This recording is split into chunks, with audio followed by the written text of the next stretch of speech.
With city and school elections in the rear view, all eyes move now to next year's midterms and the primaries even coming up in June.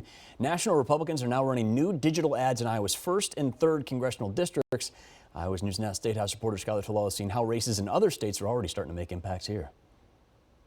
While Iowans were voting on nonpartisan city and school elections Tuesday, other states were receiving national attention for their races, including the race for mayor in New York City and the governor's seat in Virginia and New Jersey, which Democrats ended up winning all 3 races. In these states, Democrats were expected to win, and they did.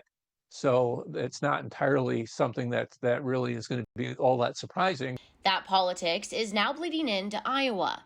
The National Republican Congressional Committee launching a digital ad in Iowa's 1st and 3rd congressional districts.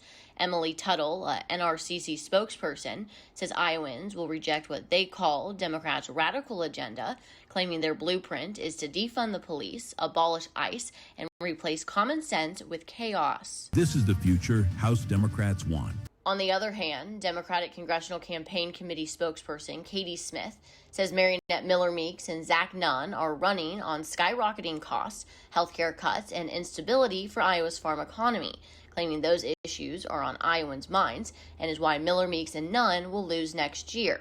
University of Iowa political science professor Tim Hagel says even though Democrats saw victories, it doesn't give much insight on the 2026 midterms. Is there anything that we can kind of take away from, this past election to 2026?